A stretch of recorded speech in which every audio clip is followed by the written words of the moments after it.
Hello les rêveurs, j'espère que vous allez bien. Je vous retrouve aujourd'hui pour le bilan de mes lectures du mois de février 2020.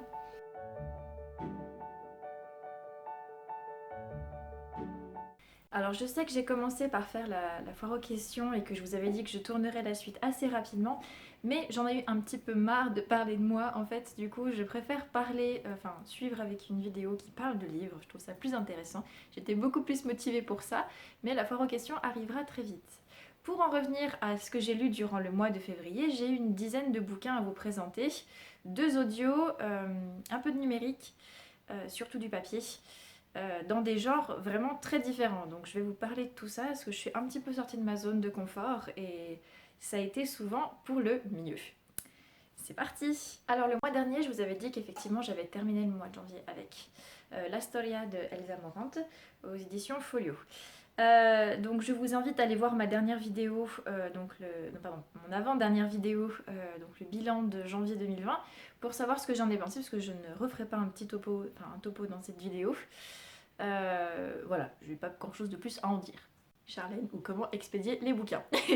Donc j'ai ensuite lu quelque chose d'un genre totalement différent, mais qui m'a fait énormément de bien.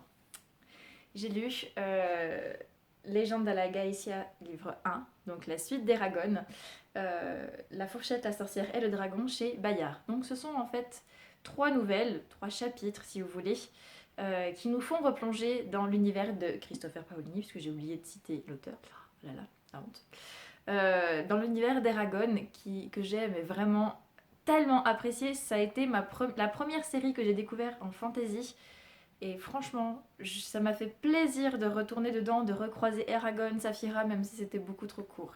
Parce que le livre a beau être assez épais, comme on voit comme ça, on pourrait se dire, voilà, sauf que, déception, c'est écrit très gros dedans. Donc ça va très vite. Ceci dit, l'auteur a beaucoup de dérision là-dessus dans ses remerciements. Il dit bien, c'est la première fois que j'arrive à écrire un bouquin aussi court. Et c'est assez drôle, mais vraiment ça m'a fait du bien de replonger dans cet univers, dans cette façon, dans la narration de Christopher Paolini. Ça a été un vrai bonheur, donc j'espère qu'on pourra lire la suite bientôt. Mais en tout cas, l'objet livre en lui-même est très beau. On a même droit à des illustrations dedans, j'essaie de vous montrer ça. Ah, non, ça c'est le résumé. C'était utile d'avoir un résumé. Et je sais pas comment ils ont fait. Ils ont résumé toute la série en 30 pages. Ils sont trop forts. Voilà, on a des petites illustrations au fur et à mesure. Et vraiment de retrouver certains personnages. Certaines nouvelles nous laissent un petit peu dans l'expectative. Je vais pas dire que j'en attendais plus, mais à la fin j'étais là. Ça appelle à d'autres informations quand même. Du coup, j'espère que dans les prochaines nouvelles ou dans les prochains tomes qu'on aura, on aura un peu plus d'informations sur les petites graines qui sont semées, on va dire, à partir de ces nouvelles. Mais sinon, ça a été. La nouvelle, par exemple, qui illustre la couverture, elle est top et elle pousse à réfléchir. Du coup, c'est pas mal. Je trouve que la tendance qui est donnée, on va dire, pour la suite d'Eragon, puisqu'on retrouve vraiment Eragon, est vraiment bien. Je suis désolée, j'épilogue, hein, mais vraiment, ça fait vraiment du bien de retourner dedans. Il y a des jolis messages qu'on peut retrouver, qu'on retrouve tout au long de la série, mais qu'on retrouve là d'une manière différente, puisque ça se passe après le tome 4. Je trouve que c'est pas mal. Ça m'a fait du bien en tout cas le lire et j'ai pu prendre ces leçons entre guillemets pour moi, donc je valide largement. Et si vous aimez Eragon, n'hésitez pas à vous plonger là-dedans parce que ça fait du bien. Après, je me suis plongée dans une lecture totalement différente. Je vous avais dit que cette année, voilà, en reprenant Booktube, j'ai décidé de vous présenter un peu mes lectures spirituelles parce que je pense que ça peut pas faire de mal. Au pire, vous avez qu'à passer le passage si ça ne vous intéresse pas. Mais donc, j'ai lu, j'ai bien noté le titre dans mon super carnet de lecture. Voilà, si vous ne saviez pas, j'ai un carnet de lecture où je note toutes les lectures que j'ai faites. J'ai donc lu La venue du règne de la divine volonté dans nos âmes et dans le monde. Donc je vous mettrai l'illustration ici. De Luisa Picaretta et arrangé, on va dire, travaillé par et retraduit, je crois, par le Centre Saint-Jean-de-la-Croix en France. Donc si vous voulez, je mettrai des informations dans la barre d'infos en bas. Donc en fait, Luisa Picaretta est une mystique, vous voulez, une femme qui a reçu au siècle dernier des apparitions de Jésus qui lui a parlé de sa divine volonté. Il y a Sainte Faustine qui a reçu des apparitions sur la divine miséricorde et Luisa Picaretta qui a reçu des apparitions sur la divine volonté. Et du coup, c'est un livre avec des extraits, parce que il y a plusieurs livres en fait, il y a beaucoup de bouquins. enfin, Louisa a retranscrit tous ses entretiens avec Jésus, donc ça fait un certain nombre de livres. Et là, ce sont des extraits pour nous expliquer un petit peu effectivement qu'est-ce que c'est que la divine volonté. Et c'est un livre qui est éminemment beau, enfin, forcément les propos sont magnifiques pour moi qui suis croyante, ça m'a touchée profondément et c'est en fait pour aspirer vraiment à ce que Dieu fasse sa volonté d'amour dans le monde et pour que voilà, pour expliquer vraiment pourquoi ça ne va pas, pourquoi les guerres, pourquoi tout ça, ça explique beaucoup de choses. Et c'est vraiment, c'est très profond, je trouve que c'est très nourrissant aussi, de toute façon c'est les paroles de Jésus, donc forcément, j'ai envie de vous dire, pour quelqu'un de croyant, c'est nourrissant. Euh, mais ça pousse à beaucoup réfléchir. Et avant une entrée en carême, puisqu'on est entré en carême en fait mercredi dernier, le 26 février, et ben, je trouve que ça a été plutôt vraiment bien. Et c'est un livre que je conseille vraiment de lire et de faire tourner parce que ça ouvre, je vais pas dire ça vous ouvre la conscience comme les chakras, mais ça invite vraiment à une réflexion qui je pense est essentielle actuellement. Et il faut en parler, il faut en parler tout simplement. Donc voilà, je dirais pas plus, je ne saurais pas comment résumer, mais je vous mettrai le lien si vous voulez du livre en dessous, comme ça vous pourrez voir toutes les informations.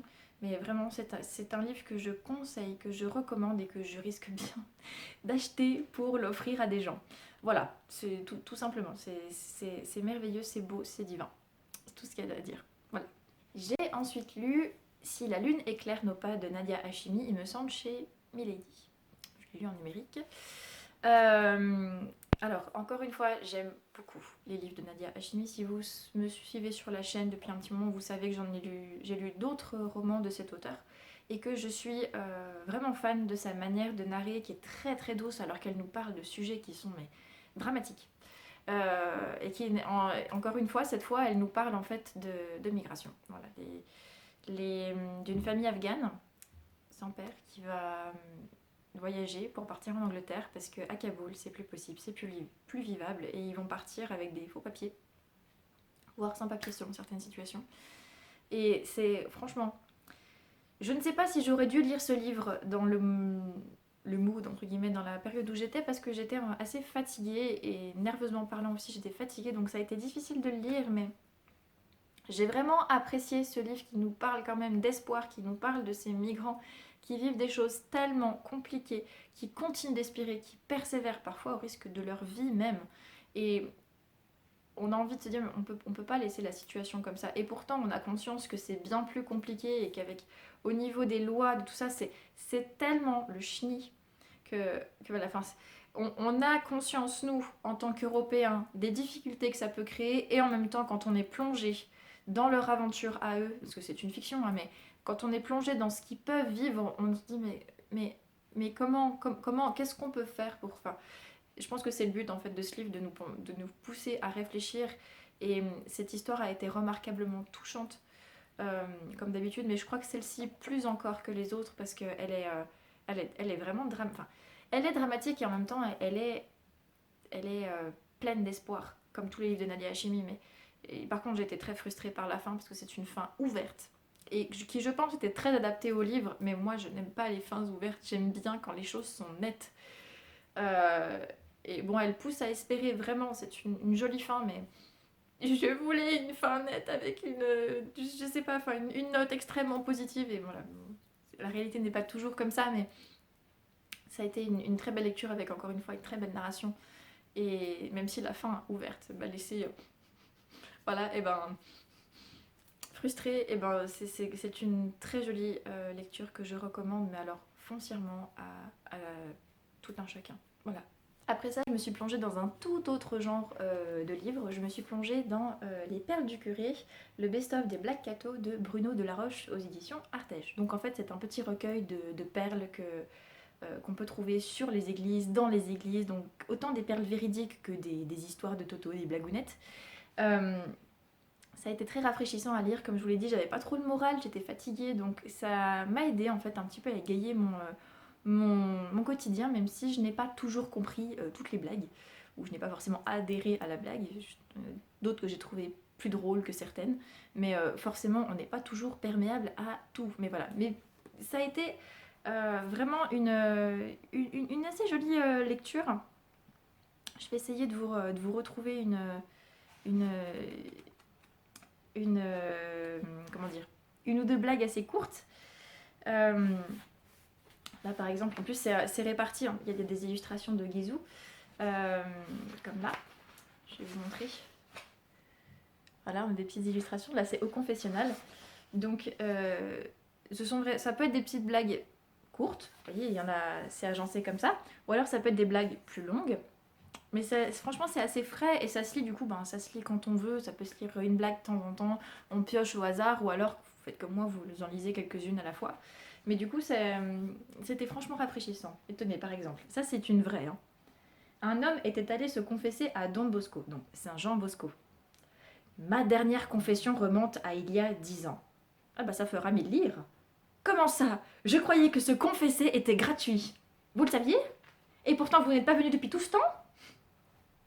C'est pas mal. Pour nous qui sommes, enfin, pour les catholiques, moi je sais que j'aime bien rire et j'aime bien ce genre d'humour. Enfin, on rit de nous-mêmes, on rit de tout ça. Enfin, c'est juste agréable. Donc ceux qui ont envie de tenter, pourquoi pas. Et enfin, je vous dis juste tenter parce que ça fait pas de mal. Voilà, ça rafraîchit et ça fait du bien de ne pas se prendre la tête et du coup de tenter quelque chose un peu différent dans le quotidien. Après ça, donc, j'ai terminé la relecture de Vaut-il mieux être toute petite ou abandonnée à la naissance de Mimi Mati et Gilles Le Gardinier, lu donc en version audio, enfin écouté pardon, en version audible, donc lu par Marie Bouvier et Arnaud Romain si je ne me trompe pas. Je vous remettrai de toute façon tous les livres dans la barre d'infos. Donc c'est une relecture que j'ai bien appréciée. Ça m'a fait, je trouve que ça a été plus marquant quelque part de l'écouter plutôt que de le lire. Parce qu'il y a certaines phrases, certaines manières de penser de Gilles Le Gardinier de Mimati qui m'ont un peu plus marqué et interpellée quand je les ai écoutés.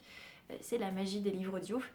Euh, du coup, ça a été vraiment chouette de pouvoir retrouver ça. Encore une fois, c'était plein de de positivité, de belles, de phrases et dans cette discussion, parce que c'est un échange en fait entre Mimi Mati et Gilles Le Gardinier sur ce qu'ils ont pu rencontrer comme difficultés, sur ce que les gens pensent effectivement de leurs différents parcours. Et ça pose vraiment à se ficher de ce que les gens pensent, à simplement être soi-même, parce qu'on a déjà suffisamment de difficultés à être soi-même sans devoir en plus se questionner sur ce que les autres pensent de nous. Et voilà, je trouve que ça a été une relecture, une réécoute qui a été vraiment chouette, vraiment chouette. Je vous la conseille parce que Marie Bouvier et Arnaud Romain interprètent vraiment très bien tout ça. Et ça vaut vraiment le coup parce que c'est un bouquin qui, au-delà de. Enfin, c'est pas du feel good, c'est pas. Ils sont pas là pour donner des leçons et ils le font vraiment passer comme message, mais ça apporte. Ça apporte quand même beaucoup à ceux qui l'écoutent et je peux que vous le conseiller parce que ça fait du bien. Voilà, tout simplement. Après ça, eh bien, retour dans un genre plus habituel pour moi, on va dire. Je me suis plongée dans Signé Sixtine, tome 3, le Festival de l'Apocalypse de Roxane Dorn, donc aux éditions Calman Lévy. Il faut savoir que les livres de Roxane sont souvent des livres doudous pour moi. Je sais que le ton est toujours léger, frais, voilà, ça fait du bien, ça remonte. Là aussi, c'est un peu de peps entre les pages, donc ça m'a fait du bien. C'était pas mal. Je l'ai lu rapidement, parce que ces livres se lisent rapidement. Et j'ai bien apprécié de retrouver Sixtine, Melchior, Maminou et les autres. Enfin, effectivement, il y a d'autres personnages connexes qu'on apprécie de retrouver. Cette conclusion était pas mal, vraiment. J'ai aimé tout ce qui a été fait autour de l'Apocalypse. Voilà, les renseignements qui ont été faits, ça donne envie de se renseigner sur les cavaliers de l'Apocalypse, tout ça. Enfin, j'avais déjà lu certaines fictions là-dessus et toujours, je trouve que c'est intéressant de voir comment chaque auteur s'empare du mythe. Effectivement, là, j'ai deviné pas mal de choses. Je vais pas dire que c'était cousu de fil blanc, mais je ne sais pas si j'étais déjà préparée au fait que... Mais j'ai bien apprécié ce qui a été fait. J'ai été surprise quand même de temps en temps. J'ai ri à certaines blagues. Il y a d'autres scènes où j'ai moins adhéré, mais ça a été vraiment très chouette de lire ça. Le seul regret que j'ai, c'est que c'est fini et que, en fait, je réalise que la série, le temps, en fait, la durée de l'histoire même est très courte. Et j'aurais voulu que ça dure plus longtemps pour voir se développer la psychologie des personnages, pour voir comment ils évoluent dans le temps, voilà, surtout pour certaines relations, on va dire, dans le bouquin, ou pour retrouver d'autres personnages. J'ai trouvé que c'était dommage que ça se passe aussi rapidement, parce que j'aurais juste voulu, j'ai envie que ça se passe bien, et de voir comment ils évoluent. Vraiment, maintenant, moi qui suis plus sensible à la psychologie des personnages, j'ai envie souvent que ça soit étoffé et que ça dure plus longtemps, juste pour voir comment c'est, pour avoir le temps de m'attacher au personnage véritablement et profondément. Donc voilà, mais sinon, ça a été, c'était vraiment quelque chose de très chouette. C'est drôle, c'est plein d'esprit. Donc je peux que vous le conseiller, cette série. Elle est vraiment chouette, même si mon amour reste à Limaï. Signé 16 est vraiment une jolie série, pleine de peps, et qui vous donne envie d'aller visiter les lieux ou de vous renseigner sur les différentes thématiques qui sont abordées dans cette trilogie. Voilà. Après ça, j'ai fini une autre relecture, slash réécoute, puisque je m'étais plongée dans le tome 1 de La Passe Miroir, donc Les Fiancées de l'hiver de Christelle Dabos, lu par... Attendez, que je l'ai noté par contre ça dans mon petit carnet, lu par Clotilde Sel. Alors, j'ai beaucoup apprécié cette relecture, ça a été vraiment... ça faisait très longtemps que je ne m'étais pas plongée dans l'univers de La Passe Miroir. J'avais lu les 2 premiers tomes il y a au bas mot 4-5 ans, quelque chose comme ça, donc pour vous dire que l'histoire était loin dans ma tête. Et j'avais déjà apprécié à l'époque, j'avais beaucoup aimé l'univers très étoffé qui était fait, c'était un peu atypique. Et j'ai retrouvé cet univers atypique, mais cette fois-ci, je me suis plus plongée dans la psychologie des personnages et j'ai vraiment apprécié ce qui émergeait. J'aime le personnage d'Ophélie, j'aime le personnage de Thorne, je veux voir comment ils évoluent. Ce qui fait que voilà, je n'attendais qu'une seule chose, d'arriver début du mois de mars pour pouvoir me prendre le tome 2 en audio. Puisque je vais réécouter toute la série en audio. Il y a le tome 3 qui est sorti ce mois-ci, donc je pourrai l'écouter le mois prochain. Et le mois d'après, je me ferai le tome 4. Parce que je trouve que cette série est vraiment bien faite, vraiment au niveau de la psychologie des personnages, ça me plaît, ça me parle, et cet univers, je suis assez curieuse de voir comment elle va faire, mais la manière dont c'est agencé, les intrigues qui se nouent et se dénouent, vraiment ça m'intrigue et j'ai envie de savoir la suite. Vraiment, les personnages sont forts, sont eux aussi atypiques, ils ont quelque chose, ils ont du caractère, même si c'est parfois très latent, on va dire. Ça me... Ouais, je peux que vous conseiller si vous n'avez pas encore lu La Passe Miroir. Il faut aimer les intrigues qui se passent lentement et qui se nouent et se dénouent en fait de manière assez... pas lente, mais tout est assez... comment dire, pas souterrain, mais c'est latent, jusqu'au jour où, paf, ça explose. Et vraiment, c'est une série que j'aime et que je redécouvre avec plaisir en version audio. Je redécouvre beaucoup de bouquins en version audio, du coup ça me plaît. Des bouquins que parfois dont peut-être j'ai perdu l'intérêt, le côté addictif, et que là je retrouve avec puissance 1000, voire puissance, pas 1000, mais avec énormément de puissance. La version audio leur redonne une puissance, waouh. Et je peux que vous conseiller vraiment, si vous aimez les livres audio, ou même si vous avez envie de tester des bouquins que parfois vous êtes un peu... D'abord tester des bouquins que vous aimez et ensuite tester des bouquins peut-être qui vous... peut-être que si je peux lire la suite, voilà. Vous savez pas trop, et bah parfois réécouter en version audio, ça vous donne une autre dimension et c'est assez top. Et puis Claudie Tsel, elle lit vraiment bien, même si au départ j'étais un peu perturbée parce que je n'imaginais pas le filet de voix d'Ophélie comme ça. Et au final, je m'y suis faite après peut-être 1 heure d'écoute. Et on se laisse porter parce qu'elle a un sens du ton qui est assez prodigieux. Donc je vous le conseille, mais alors vraiment, vraiment. Parlons maintenant de mon avant-dernière lecture du mois et mon premier coup de cœur de l'année 2020. Il s'agit de Le mariage selon Jean-Paul II de Yves Semen, donc aux éditions Presse de la Renaissance. Alors, pourquoi j'ai lu ce bouquin? Tout simplement parce que mon chéri et moi, on se prépare au mariage. On va se marier cette année. Non, je n'en dirai pas plus. Mais voilà, j'ai envie de vous parler un peu de ces bouquins qui nous suivent pendant notre préparation. Et en fait, si vous ne le saviez pas, Jean-Paul II a beaucoup parlé du mariage et de la sexualité.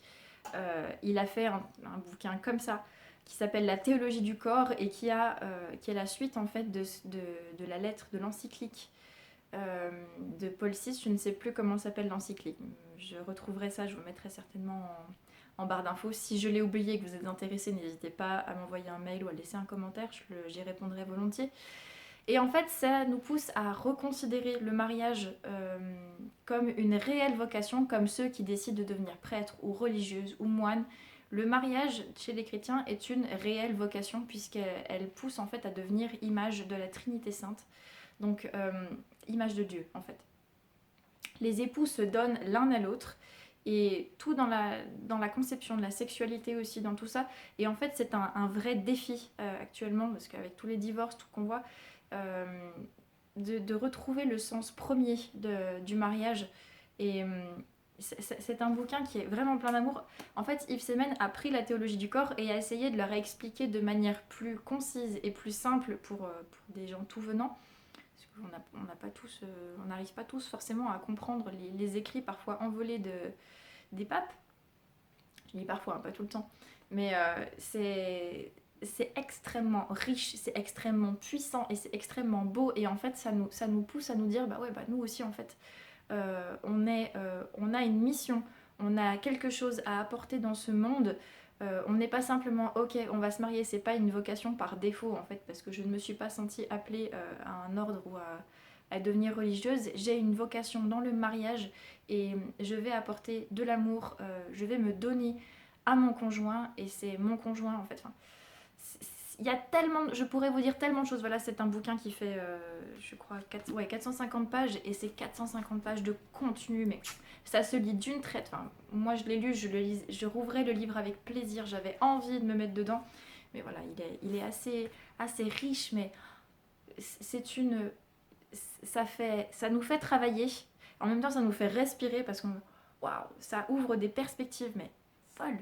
Et je le trouve, mais vraiment, je peux que le conseiller vraiment parce que il est magistral.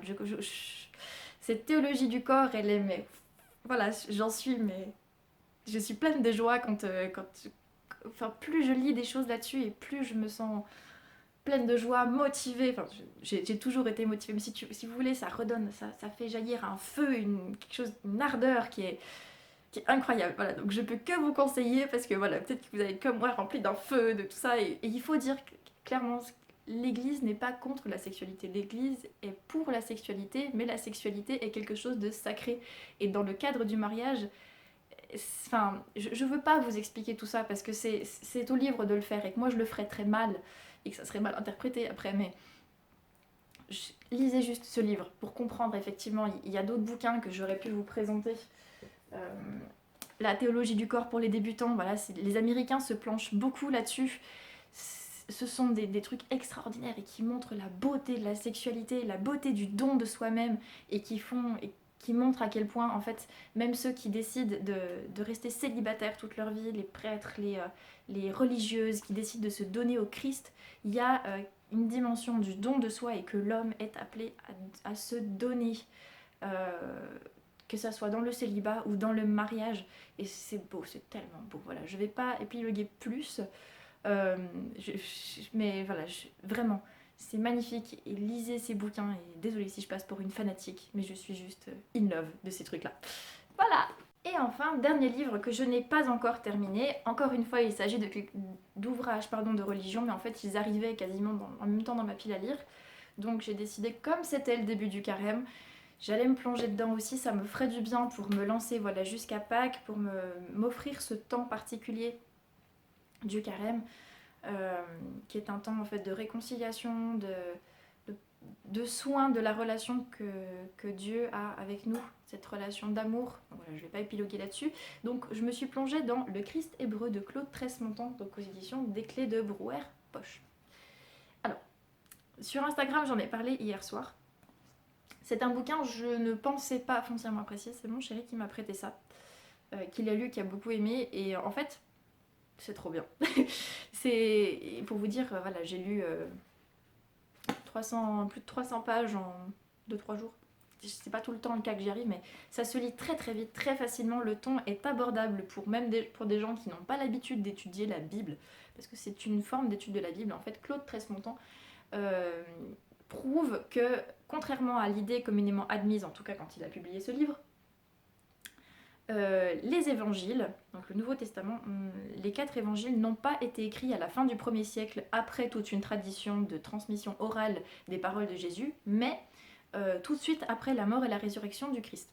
Donc, et ils montrent par A plus B, vraiment, avec la traduction, la forme, la façon de traduire que c'est fait directement par l'hébreu, tout ça. Enfin, je vais pas vous expliquer le livre, mais le ton est très piqué, est très vif, et ça en devient même assez comique en fait parfois, parce que clairement il dit, enfin, selon l'idée communément admise actuellement, c'est ça, mais clairement si c'était vraiment ça, et ben à l'époque il devait penser ça de ça. Je le rends très mal, mais c'est vraiment, le ton est simple, direct, et on apprend des choses aussi, même sur la vie, sur des choses, des passages qu'on connaît, voilà, sur le sens de Amen par exemple, sur des tonnes de trucs, et c'est fascinant. C'est fascinant. Parfois c'est un petit peu lourd effectivement aussi, parce que forcément c'est une sorte d'essai, une explication qui fait 500 pages, et qui pourrait en faire plus d'ailleurs, mais c'est fascinant, vraiment, j'aime beaucoup, et voilà, c'est une très jolie découverte que je suis contente de faire en ce début de carême, et qui me pousse effectivement à revoir les écritures d'une autre manière, encore une fois, et peut-être à me plonger un peu plus sur les origines, et sur le sens premier des mots qui étaient au tout début dans les évangiles. En tout cas, c'est franchement intéressant et ça fait réfléchir. Et voilà, ce sera tout pour le bilan lecture du mois de février. Comme vous l'avez remarqué, je vous ai présenté pas mal de livres ayant trait au spirituel, notamment puisque, comme je vous l'ai dit, c'est l'entrée en carême, donc jusqu'à Pâques, au moins je risque de lire pas mal de bouquins comme ça, quoique je verrai bien ce que j'ai dans ma pile à lire. Mais voilà, ce sont des bouquins qui m'attirent de plus en plus et qui me nourrissent profondément, donc j'espère que le partage vous aura plu. N'hésitez pas à me dire ce que vous avez pensé de cette vidéo. Je suis désolée si j'ai été brouillon, trop bavarde et tout ça. Voilà, plus ça va, plus je deviens bavarde. Je suis désolée, il faut que j'essaye d'être concise. Donc voilà, n'hésitez pas à me dire aussi ce que vous avez lu pendant le mois de février, si vous avez fait de belles découvertes. Voilà, n'hésitez pas à partager avec moi, j'aime partager avec vous. Toujours dans la douceur, la bienveillance. Et voilà. Je vous souhaite un excellent mois de mars. Je vous retrouve, je ne sais pas quand, pour la suite de la foire aux questions, mais elle arrivera. Je vais déjà poster ça, enfin monter et poster ça, et voilà.